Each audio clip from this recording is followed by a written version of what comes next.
नमस्कार मित्रों, eleven classes के यूट्यूब प्लेटफॉर्म पे आपका बहुत बहुत स्वागत है। नया वर्ष प्रारंभ हो गया है। आप सभी को नववर्ष की हार्दिक शुभकामनाएं।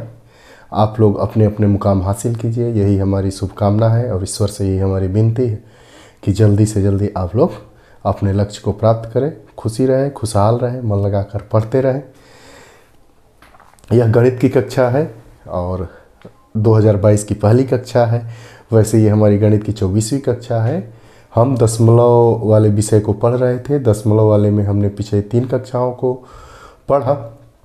अब हम तीनों कक्षाओं को मिलाकर एक चौथी कक्षा लिए हैं, जिसमें जो छोटे छोटे प्रश्न हैं, जो प्रश्न रह गए हैं, थोड़े कठिन थे तो सोचा गया था, थोड़े आसान भी थे, कुछ प्रश्न आप लोगों के द्वारा पूछे गए हैं, उन सबको समाहित करने का प्रयास किया गया है। आइए प्रारंभ करते हैं। हम पिछली कक्षा में पढ़े थे कि पुनरावृत्ति दशमलव भिन्न क्या होती है। अब पुनरावृत्ति दशमलव भिन्न में 2 टाइप के पुनरावृत्ति दशमलव भिन्न होते हैं।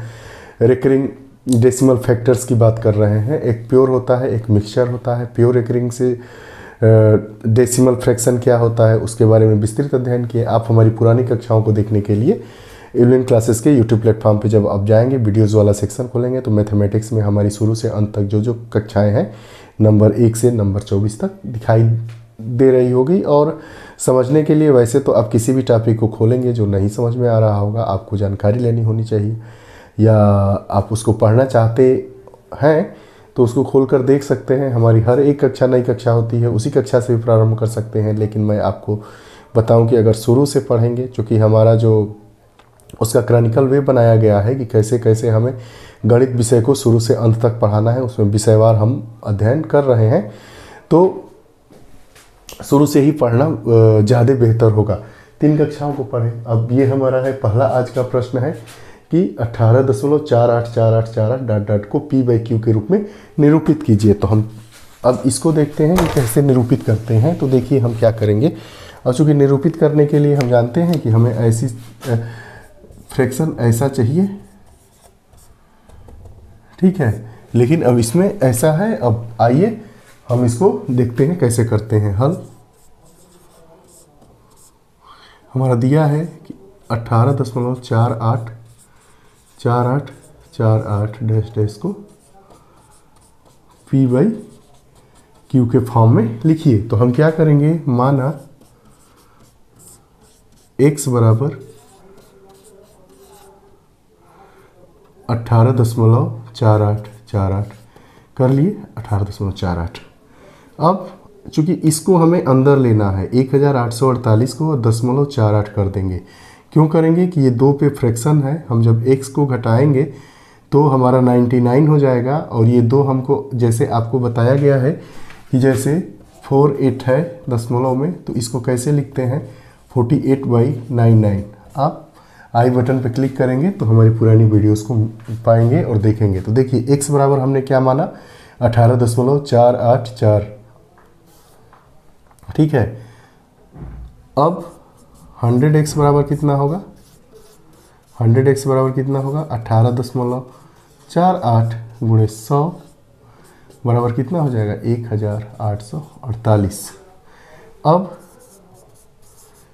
क्या करेंगे हम, 100x minus x is equal to, अब कितना हो जाएगा, 1848 माइनस 18।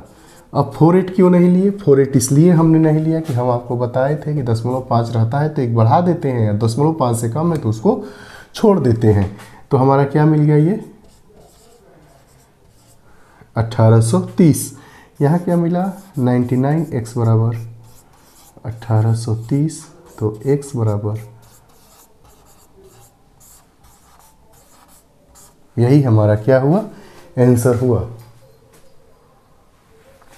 अब इसको अगर हम चाहेंगे तो देखेंगे 3 से डिवाइड हो जाएगा, इसको ऐसे भी कर देंगे, 3 6 18, 3 1 में 3 है। करना कुछ नहीं है, बहुत ही आसान प्रोसेस है इसका। हमने क्या किया, x इज इक्वल टू क्या माना, 18.48। क्यों, क्योंकि हमें P/Q के फ्रैक्शन में लाना है। P/Q का मतलब क्या होता है, हमें जो पुनरावृत्ति दशमलव भिन्न है, पुनरावृत्त दशमलव भिन्न को किस में बदलना है, चेंज करना है साधारण भिन्न में।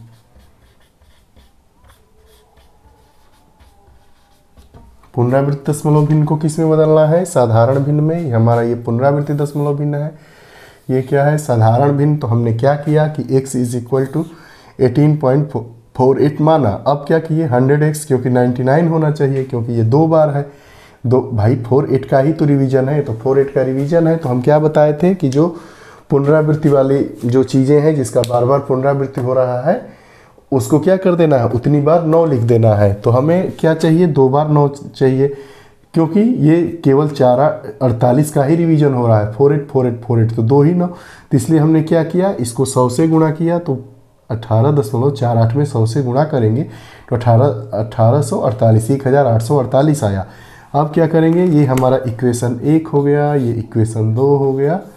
अब समीकरण 1 से 2 को हमने क्या किया, घटा दिया। तो हमें घटाने पे क्या मिला, 100x minus x is equal to 18, 48 minus 18 is equal to 1813। तो घटाए तो 99x इज इक्वल टू 1813। तो x इज इक्वल टू क्या हो गया, 1800 1830 बटा 99। 3 से हमने क्या कर दिया, इसको डिवाइड कर दिया। तो हमें क्या मिला, 610 और नीचे 33। ये हमारा क्या हो गया, p की बाई q के फॉर्म में हो गया। अभिष्ट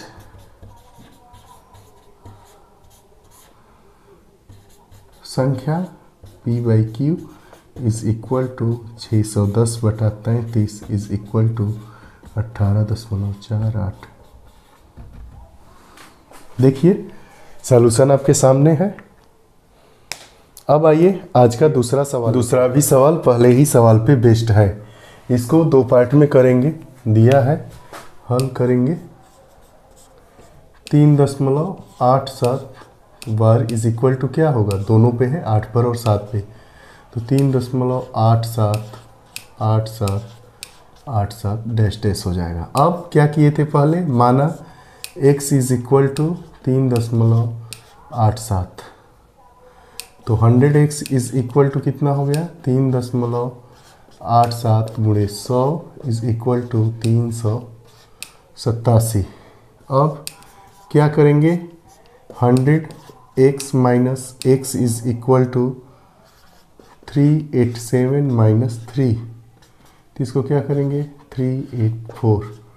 तो 99x इज इक्वल टू 384, इसलिए x is equal to 384 by 99। यहाँ तक बात समझ में आई कैसे किया गया है। इसमें भी 2 संख्याओं की ही पुनरावृत्ति हो रही है, 2 अंकों की ही पुनरावृत्ति हो रही है। तो हमने क्या किया, इसको 99 लाना है। तो x इज इक्वल टू 3.87 हमने माना, और 100x इज इक्वल टू 3.87 गुणे 100 बराबर 387। अब क्या किए, 100x में से x को हमने क्या कर दिया, घटा दिया। तो हमें क्या मिल गया, 384। तो x इज इक्वल टू क्या हो गया, यहाँ 99x is equal to 384, x is equal to 384 minus 1। ये हमारा आया इक्वेशन 1। अब दूसरे को देखिए। अब फिर करेंगे पुनः क्या करेंगे, x is equal to 2.59, 100x is equal to 67। अब क्या करेंगे, 100x minus x is equal to 259 minus 2 257। 99x is equal to 257, इसलिए x इज इक्वल टू 257/99। ये हमारा इक्वेशन क्या हुआ, 2 हुआ। सेम वही प्रक्रिया जो पिछले प्रश्न में किया गया था और यही प्रक्रिया इसमें भी किया गया है। अब क्या करेंगे, अब प्रश्न पे लौटेंगे। प्रश्नानुसार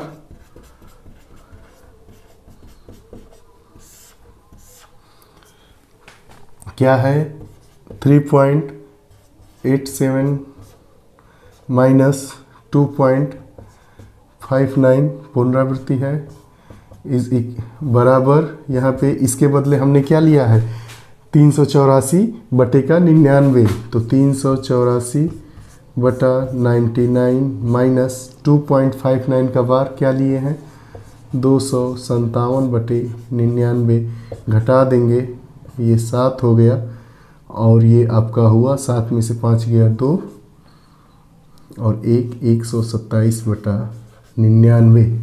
ये हमें क्या मिला 127/99। अब हम इसको क्या लिख सकते हैं 127/99 को हम क्या लिख सकते हैं, इसको ऐसे ही रहने देंगे या इसको हम क्या करेंगे, ये 2 बार है तो इसको हम क्या लिख देंगे 1.282828। अब आप सोच रहे होंगे कि 1.28 कैसे हो गया भाई, तो 1.28 इसलिए हो गया कि हम 1.28 कैसे हो गया, तो हम आपको बताए थे कि जैसे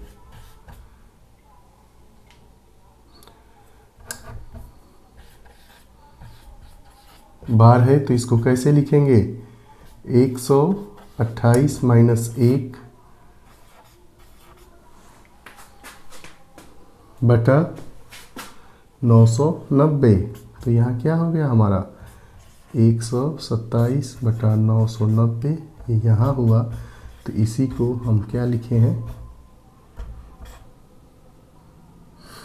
ये हो गया। तो इसी बात को हम क्या लिखे हैं 127/99 को 1.2828, इसको मिटा देंगे।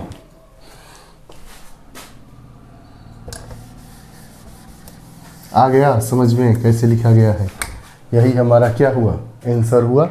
करना कुछ नहीं है, पहले जो पढ़ाया गया है उसके अकॉर्डिंग इस प्रश्नों को हमने सॉल्व किया। x की वैल्यू 3.87 माना, 100x की वैल्यू 3.87 इंटू 100 387 हो गया।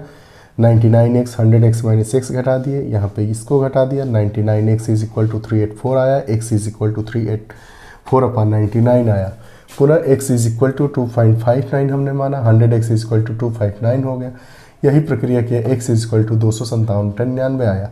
अब प्रश्न पे लौट के चलते हैं, हमने घटाया तो 127/99। हमने आपको प्रक्रिया समझाया है कि कैसे, इसको आंसर हमारा क्या हो जाएगा 1.28 का बार।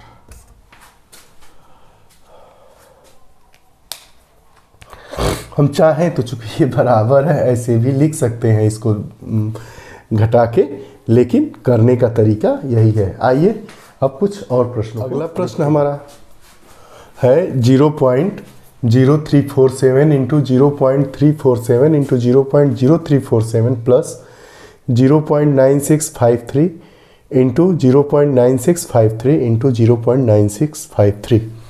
इसको देखने से लग रहा है कि ये हमारा फैक्टर क्या है, ए क्यूब के फॉर्म में है, ये बी क्यूब के फॉर्म में है, और नीचे ए स्क्वायर है माइनस ए बी है प्लस बी स्क्वायर है। हम जानते हैं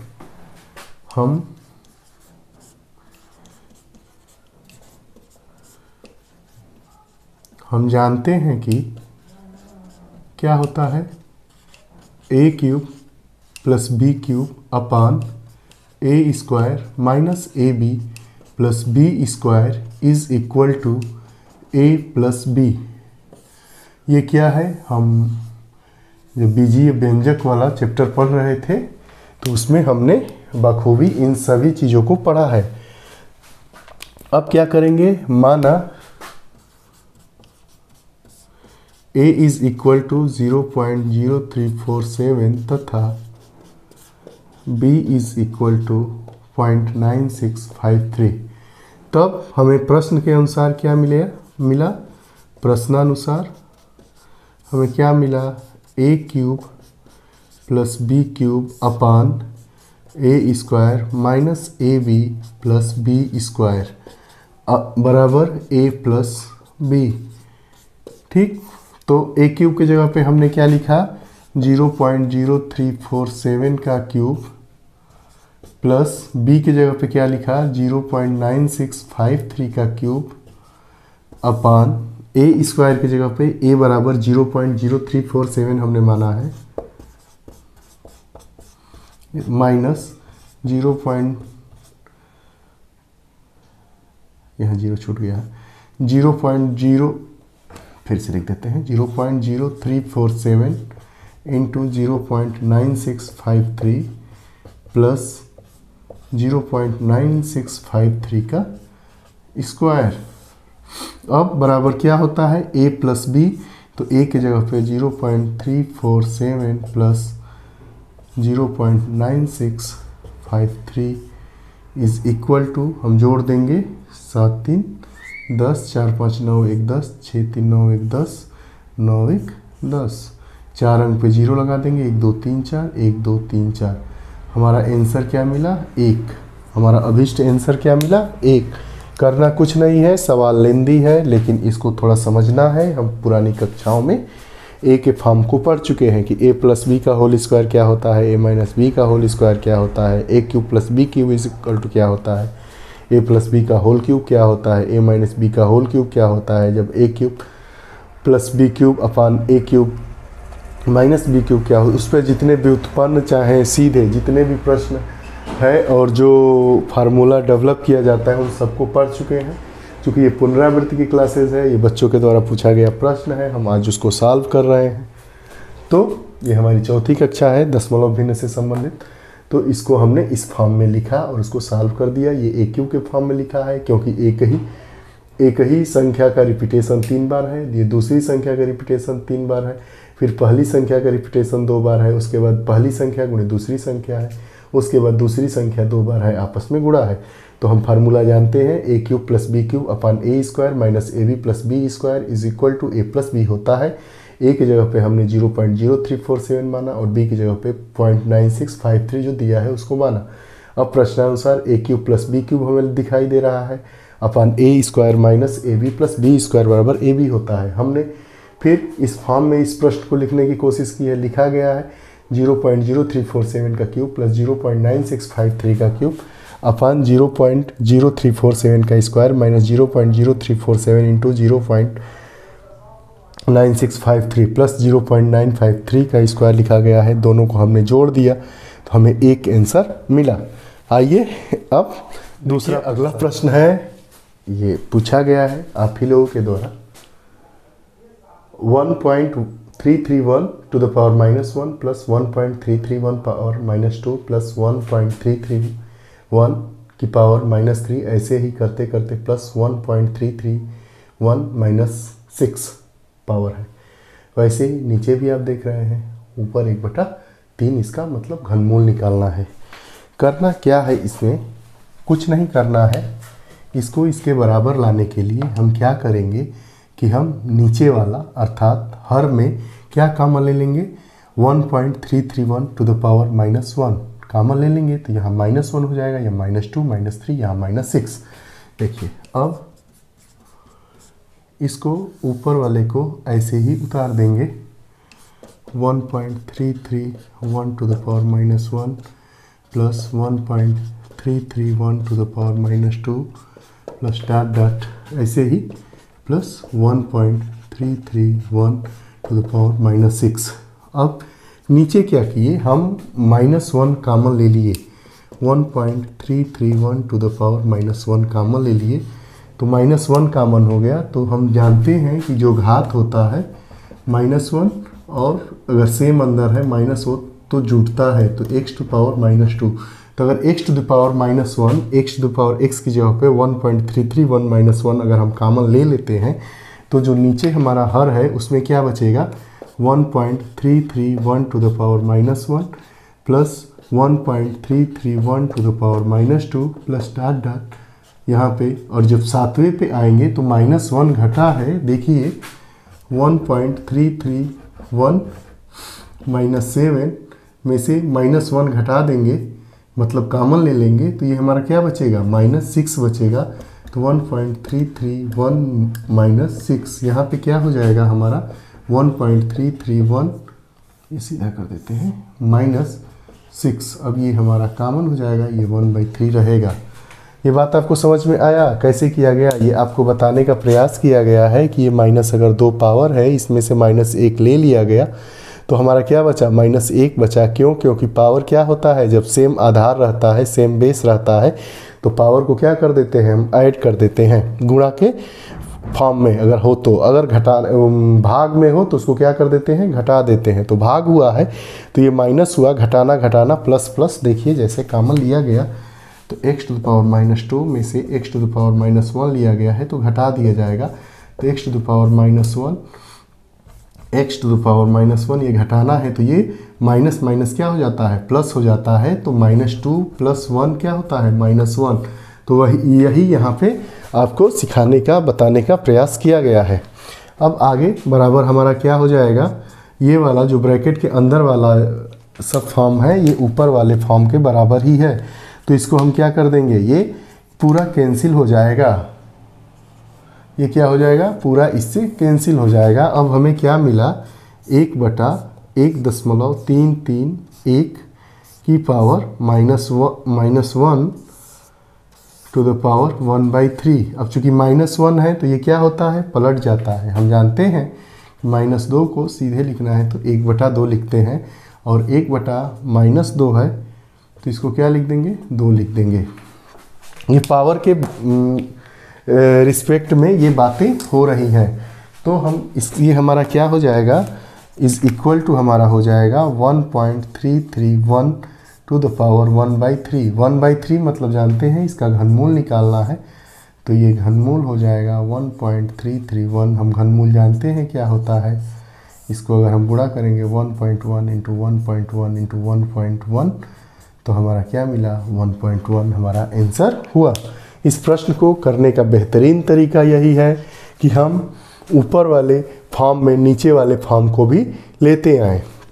उसको लाने के लिए हमने सीखा कि क्या कर दिया गया, -1 कॉमन ले लिया गया, ये कॉमन को बताया गया है। देखिए आपको समझ में नहीं आ रहा होगा तो इसको कैसे किया गया है, 1.331 -2 में 1.331 -1 कॉमन ले लिया गया है। तो ये क्या होता है, जो पावर हमारा होता है वो क्या होता है, घटता है। चूँकि ये माइनस का निशान है तो माइनस जब ऊपर जाएगा तो प्लस हो जाएगा।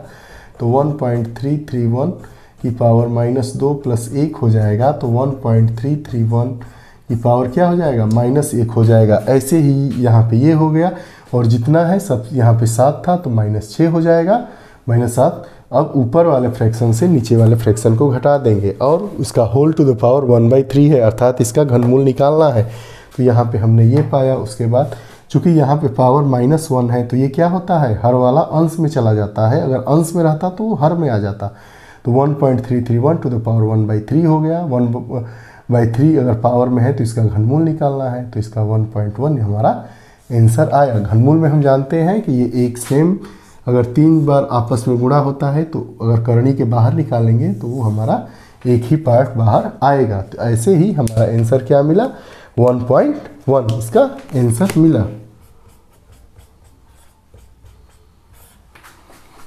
आइए अब अगला प्रश्न देखिए। अगला प्रश्न देखिए क्या है, 0.67 का क्यूब -0.001 अपॉन 0.67 का स्क्वायर प्लस 0.067 प्लस 0.01। अब ये आपको प्रश्न थोड़ा सा एक स्टेप जब हम इसको सॉल्व करेंगे तो आपको समझ में आएगा।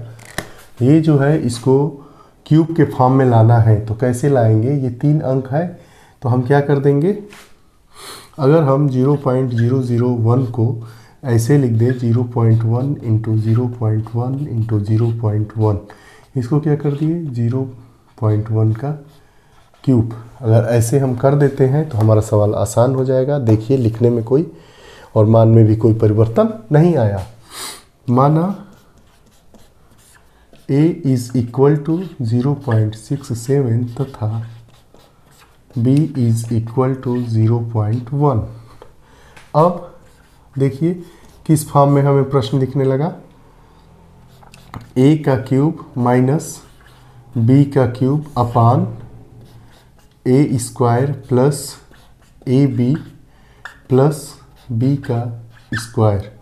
हम जानते हैं a cube minus b cube upon a square plus ab plus b square is equal to a minus b।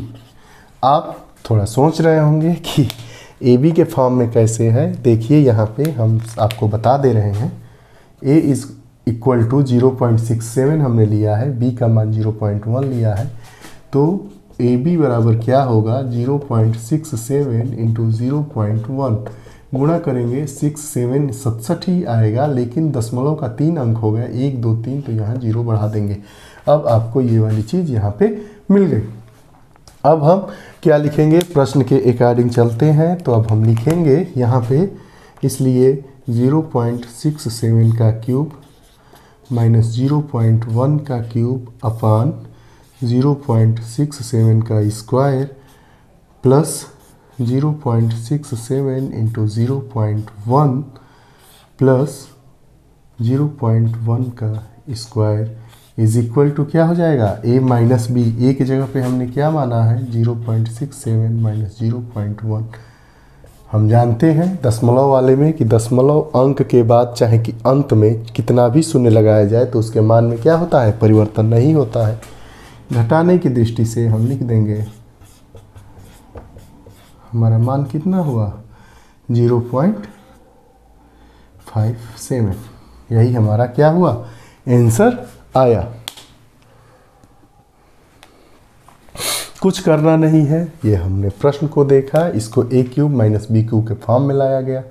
अब ये कैसे, तो इसको हमने समझा दिया कि 0.001 को अगर हम ऐसे लिखेंगे तो ये हमारा बी क्यूब के फॉर्म में आ जाएगा। हमने प्रश्नों को वैसे ही सॉल्व किया, A cube minus B cube upon A square plus A B plus B square is equal to A minus B. हम पिछली कक्षाओं में पढ़ चुके हैं।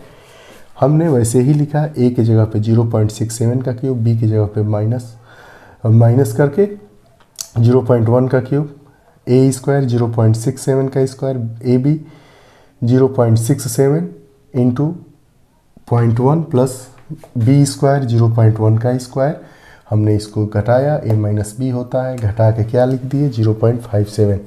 हम यह जानते हैं कि ये जो दशमलव है का अंक है, इसके अंत में चाहे कितना भी शून्य लगा दीजिए, मान में कोई परिवर्तन नहीं आता है। ये दशमलव का नियम है। अब आइए अगला प्रश्न देखिए।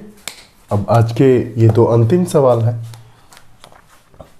यदि 1/3.718 इज इक्वल टू 0.2689 हो तो 1/0.0003718 की वैल्यू क्या होगी। और दूसरा सवाल ये है। पहले सवाल को देखते हैं। इसको करने के लिए हमें क्या करना पड़ेगा, जो ये हमारा हर है इसको इस फॉर्म में लाना पड़ेगा। तो इस फॉर्म में लाने के लिए क्या करना पड़ेगा, 1 2 3 4 मतलब 10,000 से हमें क्या करना पड़ेगा, अंश में भी और 10,000 से हर में भी गुणा करना पड़ेगा। अब 1/0.0003718 के अंश तथा हर में 10,000 से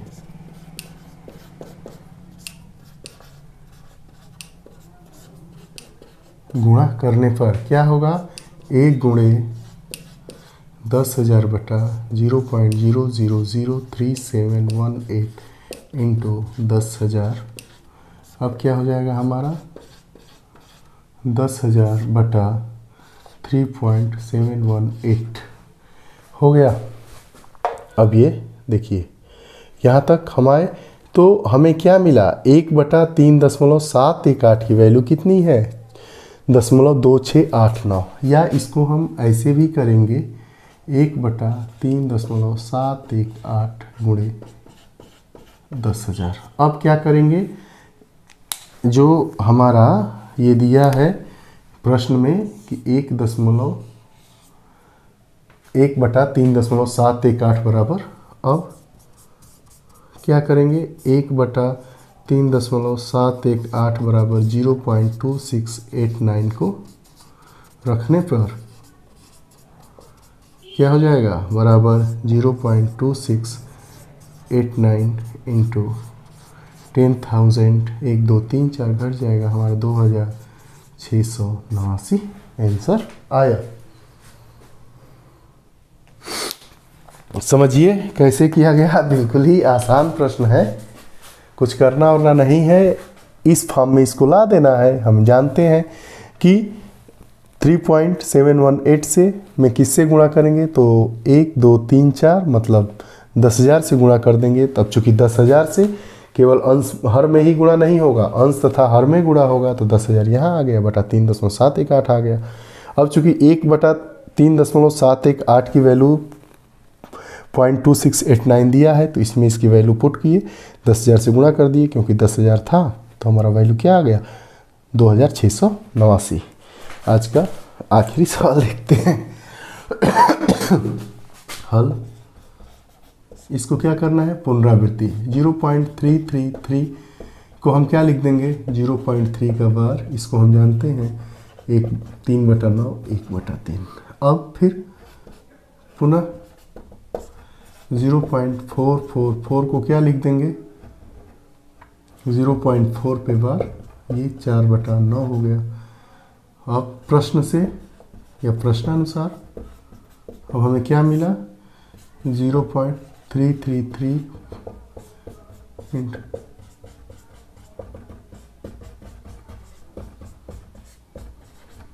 1/3 है गुणे 4/9। देखिए क्या मिल जाएगा हमें, 4/27, 4 में 27 से भाग देने पर हमें क्या प्राप्त होता है,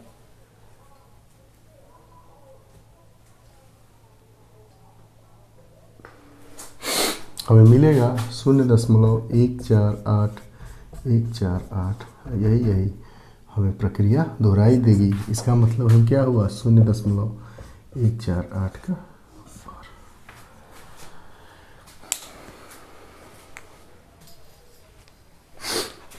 कुछ नहीं करना था, हम जानते ही हैं, हम पुनरावृत्ति दशमलव वाले पिछले चैप्टर में पढ़े हैं कि 0.33 एक अंक का रिपीटेशन है, तो हम क्या करते हैं, उस अंक पे एक लाइन खींच देते हैं, जितना पुनरावृत्ति वाले अंकों की पदों की संख्या है उतना 9 लिख देते हैं। तो 3/9 को 3 से हमने कैंसिल किया, यहाँ 1 बचा, यहाँ 3 1/3। 0.444 है तो 0.4 लिख दिए, 4 की ही पुनरावृत्ति हो रही है, यहाँ 4/9 लिख दिए। अब क्या है, प्रश्न में दिया है 0.333 गुणे 0.444, इसका गुणा करना है, गुणा किए, 0.33 की जगह पे 1/3 लिखे, 0.44 की जगह 4/9 लिखे, 4 और 1 का गुणा किए 4 हुआ, और 3 में 9 से गुणा किए 27 हुआ।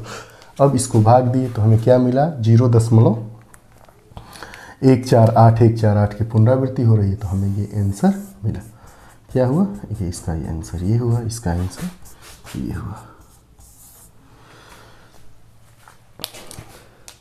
हम दशमलव वाले चैप्टर में दशमलव क्या होता है, दशमलव का जोड़, घटाना, गुणा, भाग, दशमलव का महत्तम समापवर्त क्या होता है, कैसे निकाला जाता है, लघुत्तम समापवर्त कैसे निकाला जाता है, उसके बाद दशमलव को साधारण भिन्न में कैसे बदला जाता है, उसके बाद पुनरावृत्त दशमलव भिन्न क्या होती है, रिकरिंग डेसिमल फैक्टर क्या होता है, कैसे उसको व्यक्त किया जाता है, कैसे पहचाना जाता है। रिकरिंग डेसिमल फैक्टर में 2 टाइप्स के फैक्टर होते हैं, डेसिमल फैक्टर जो होते हैं, एक मिक्स्ड रिकरिंग डेसिमल फैक्टर और दूसरा प्योर रिकरिंग डेसिमल फैक्टर होता है।